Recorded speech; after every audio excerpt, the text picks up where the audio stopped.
So I'm here with Eric Weiner, the author of Geography of Bliss, One Grump's Place for the happiest... One Grump's Search for the happiest places on Earth. Eric's book's done fantastically well. He's just won some prizes, winning awards all the time. Just come out in paperback. We're waiting now for the film version, starring... I believe it's going to be Tom Hanks. Tom Hanks starring as Eric Weiner.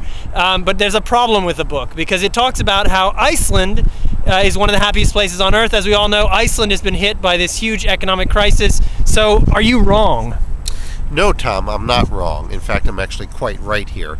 Because the whole point of the book is that happiness is more than just money. So people in Iceland are otherly happy. Look, there's this concept of worried happiness. Have you heard of it? No.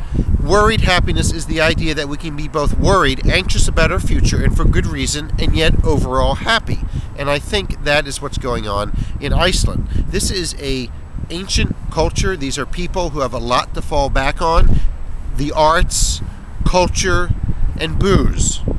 And with these three elements, I'm convinced that the people of Iceland can ride out this storm.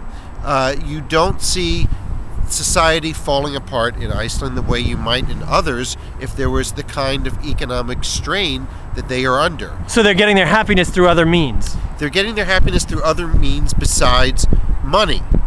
They are concerned, that's the worried part of worried happiness, but they are a close-knit family. Everyone in Iceland is genetically related to everyone else. This has been proven. So they are all actually literally one big family. People help each other. One big happy family. One big happy family. People help each other out. I've emailed friends in Iceland recently since the crisis has broken out there, and they write back to me saying, yes, we're worried, but we believe that we're going to come out of this okay. You have to remember that Iceland is a country where life has been very, very difficult for the past 1,000 years. A lot of ice. A lot of ice, a lot of cold, a lot of isolation.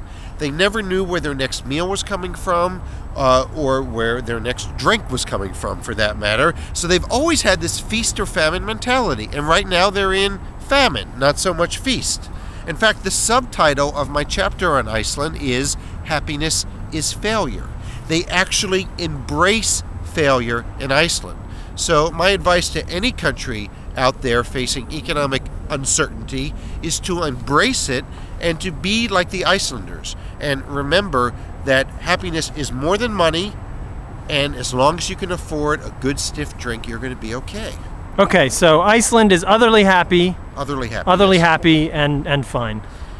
Not fine, okay? They have problems. I don't want you to take this as, oh, everything's fine in Iceland. They have problems, but I get sick and tired of these emails I get from readers every day saying, oh, I guess they're not so happy in Iceland anymore, huh? It's not that simple. They're going to be okay, and there's a lot more to life than money. Okay. Thank you very much. Thanks, Tom.